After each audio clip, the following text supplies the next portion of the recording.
Good morning students. मैं आप लोगों को आज वर्ग 10th के बिहार राज्य के पंचायती राज व्यवस्था के बारे में हम पहले 10 के चैप्टर से पढ़ा रहा था। आज उसी चैप्टर्स का कुछ हिस्सा बाकी रह गया था। आज अंतिम क्लास है इस चैप्टर का। मैं आपको इससे पहले नगर निगम के बारे में बताया था कि नगर निगम क्या है, और आज उसी चैप्टर्स के कुछ भाग बाकी रह गए हैं जिसको आज हम बताएंगे। नगर निगम के प्रमुख अंग। दरअसल नगर निगम के प्रमुख अंग कितने हैं?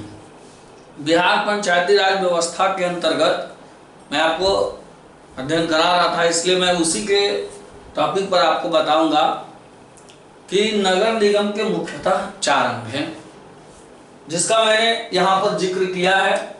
पहला आता है निगम परिषद, और दूसरा आता है सशक्त स्थानीय समिति, और तीसरा आता है परामर्शदात्री समितियां, और चौथे स्थान आते हैं नगर आयुक्त। मैं फिर से एक बार रिपीट करूंगा। नगर निगम के प्रमुख अंग। नगर निगम के प्रमुख 4 अंग हैं।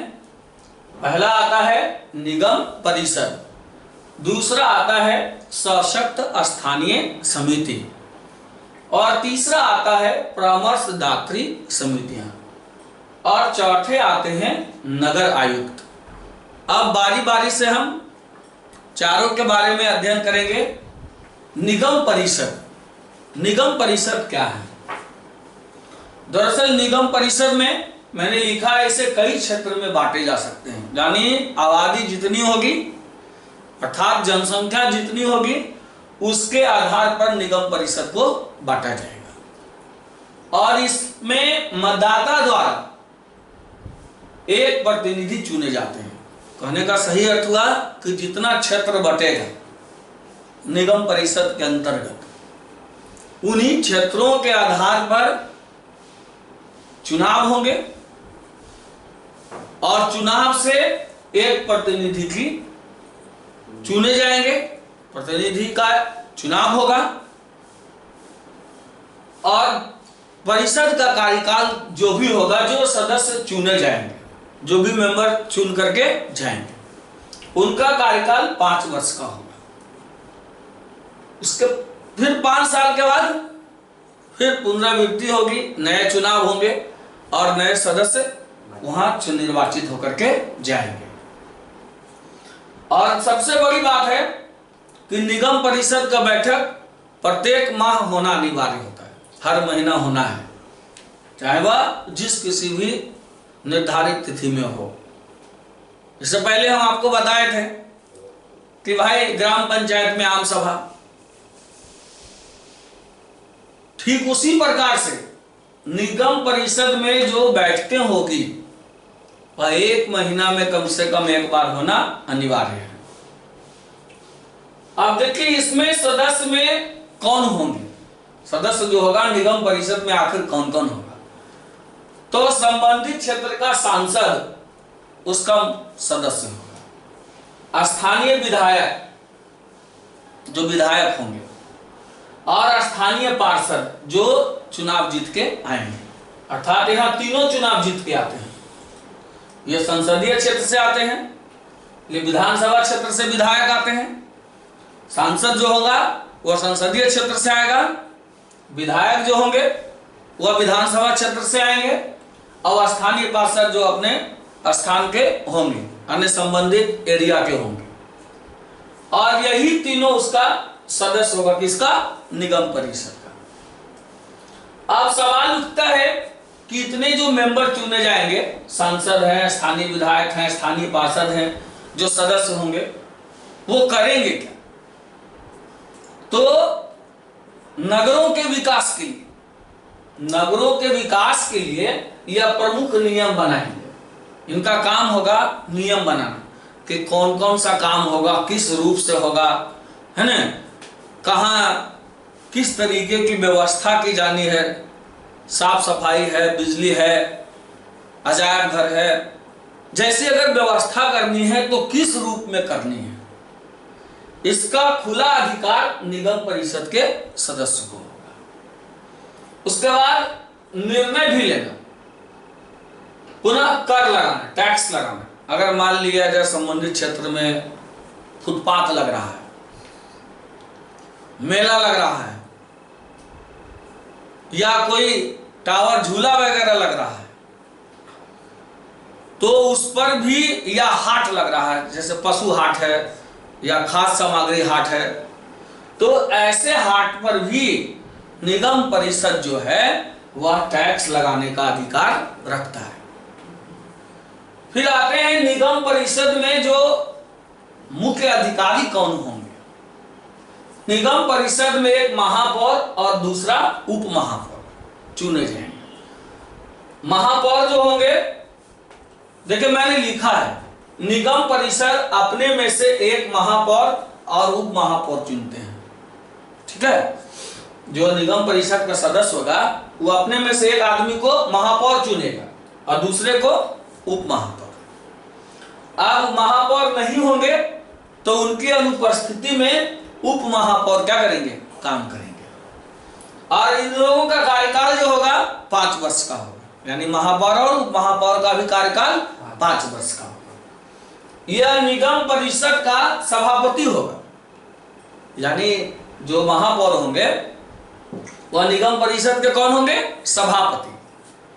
और इन्हीं को आदेश है, यानी महापौर को ही आदेश है निगम परिषद के सदस्यों की बैठक बुलाना।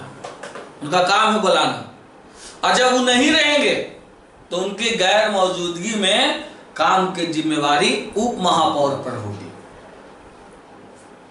देखिए, और महापौर का और क्या काम है। महापौर का काम है कि नगर में आए लोगों का स्वागत करना। जैसे अगर आप बड़े बड़े नगर चले जाते, देवघर चले जाते हैं, तो वहां आप जा रहे हैं तो आपके स्वागत के लिए तरणोद्वार वगैरह वगैरह का निर्माण करना, या शेड का निर्माण करना, है ना, पानी की व्यवस्था करना, ऐसे काम किसके होते हैं, महापौर के होते हैं। यानी जो हमारे मेहमान आ रहे हैं, जो नगर में आ रहे हैं, उनके स्वागत की जिम्मेदारी किस पर होगी, महापौर पर होगी। अब हम देखेंगे कि निगम परिषद का जो नगर निगम का पहला अंग था जिसका मैंने चर्चा किया, अब स्थानीय सशक्त समिति जो नगर निगम का दूसरा अंग है। यह दूसरा महत्वपूर्ण अंग है, यानी 1 नंबर में आता है निगम परिषद और दूसरे स्थान पर आता है स्थानीय सशक्त समिति। महापौर और उप महापौर उसके सदस्य हैं, यानी जो स्थानीय सशक्त समिति बनेगी उसका, है ना, सदस्य कौन हो, तो महापौर और उप महापौर। समिति के कुछ कर्मचारियों की नियुक्ति करने के अलावा नगर आयुक्त पर भी नियंत्रण बनाने का काम महापौर और उप महापौर का है। अब देखेंगे तीसरे स्थान पर आता है परामर्शदात्री समितियां, सलाह देने वाली समिति, यानी महापौर उप महापौर को अच्छे तरीके से नगर के विकास के लिए सलाह देगी। तो इसमें शिक्षा समिति आता है, यानी शिक्षा समिति बनेगा जो बताएगा कि हाँ, अगर स्कूल है तो इसमें क्या विकास होना चाहिए, हॉस्पिटल है तो हॉस्पिटल में क्या विकास होना चाहिए, है ना। बाजार समिति, उद्यान समिति, जैसे बहुत सारा समिति आता है। अब बाजार समिति है तो बाजार में किस मामले पर कर लिया जाएगा।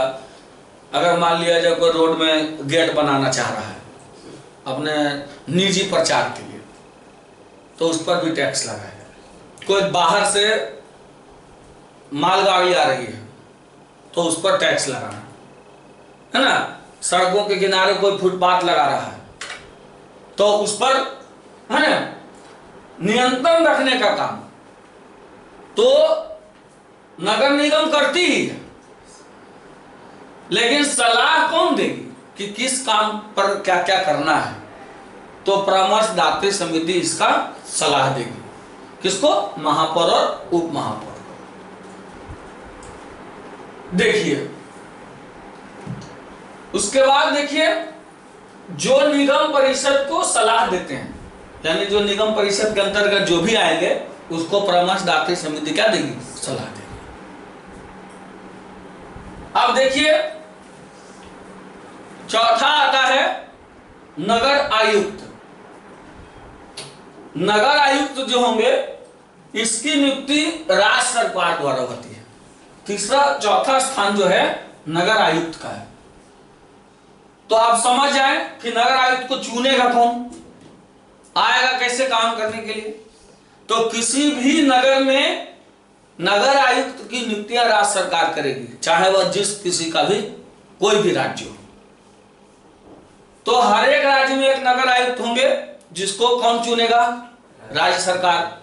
जैसे हमारा बिहार है, हम बिहार राज्य के निवासी हैं, तो हमारे यहां भी राज्य सरकार ही नगर आयुक्त को क्या करेंगे, चयन करेंगे, नियुक्त करेंगे। और यह भारतीय प्रशासनिक सेवा का अधिकारी होता है। भारतीय प्रशासन जो अगर भारत में है तो भारतीय प्रशासनिक सेवा का अधिकारी होगा। और यह मुख्य प्रशासक होता, प्रशासक माने शासन करने का मुख्य अधिकारी, यानी नगर क्षेत्र का मुख्य अधिकारी होगा। और यह कर्मचारियों की भी नियुक्ति करता है। बहुत सारे कर्मचारी हैं नगर के। नगर आयुक्त का काम है कि नगर में विकास के लिए सफाई कर्मी की नियुक्ति वगैरह वगैरह बहुत सारे उनके अंदर में आते हैं, जिनको नियुक्ति करने का भी आदेश नगर आयुक्त को है। अब हम जानेंगे नगर निगम के प्रमुख कार्य। नगर निगम के कई कार्य आते हैं, कुछ इनके ऐच्छिक कार्य भी हैं, अपनी इच्छा से भी कर सकते हैं। लेकिन कुछ कार्य ऐसे हैं जो एकदम महत्वपूर्ण हैं, जिसको पूरा करने का दायित्व नगर निगम को है। तो हम पहला देखेंगे गंदगी की साफ सफाई। नगर में अगर कहीं पर गंदगी है तो उसकी साफ सफाई का दायित्व नगर निगम को है। उसका काम है कि नगर के क्षेत्र में साफ सफाई करवाए। पीने का पानी उपलब्ध कराना, कोई आदमी प्यासा है तो उसको पानी मिलना चाहिए। या सड़कों के किनारे नल आदि की व्यवस्था करने का भी काम किसका है, नगर निगम का है। सड़क के किनारे नल लगवाना है, या पाइपों को पाइप नल का पाइप बिछवाना, ताकि लोग जगह जगह पानी पी सके, इस्तेमाल कर सके। या नगरीय क्षेत्र में है उनको विस्तार करवाना, ताकि हर लोग पानी का सेवन कर सके। गलियों नालियों आदि की साफ सफाई, अगर गली है नली है तो उसका भी साफ सफाई का काम किसका है, नगर निगम का है। विद्यालय, प्राथमिक स्तर के विद्यालय, प्रारंभिक स्तर जिसको आप कहते हैं, पुस्तकालय, लाइब्रेरी, अजायब घर, म्यूजियम आदि की भी व्यवस्था का काम नगर निगम का है। ठीक है। खतरनाक व्यापार पर प्रतिबंध, सबसे मुख्य बात आप ध्यान रखेंगे, नगर निगम का काम है खतरनाक व्यापार। अगर कहीं पर खतरनाक व्यापार हो रहा, मान लिया जाए कोई ऐसे व्यापार हो रहे हैं जिससे संबंधित क्षेत्र के लोगों को क्षति हो सकती है। बारूद से बम तैयार करना, पटाखे की फैक्ट्रियां अगर शहरों में चलाई जा रही है तो उस पर भी रोक लगाने का काम नगर निगम का है। या खतरनाक व्यापार में अफीम, चरस, गांजा, ऐसे चीजों का अगर कहीं व्यापार हो रहा, अगर नगर निगम को इसकी जानकारी है तो उस पर भी रोक लगाने का अधिकार नगर निगम को है।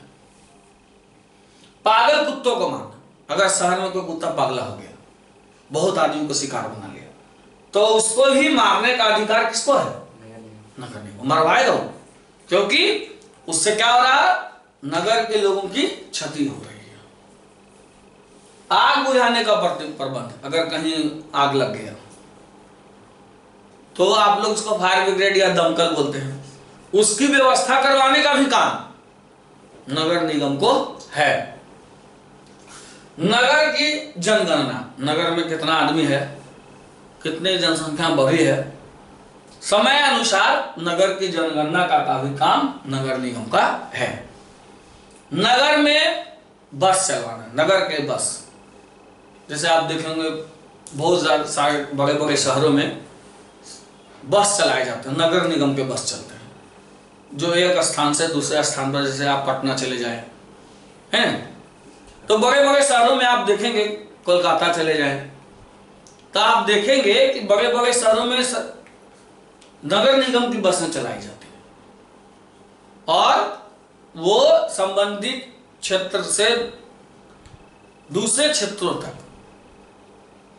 यात्रियों को पहुंचाने की जिम्मेदारी उठाती है।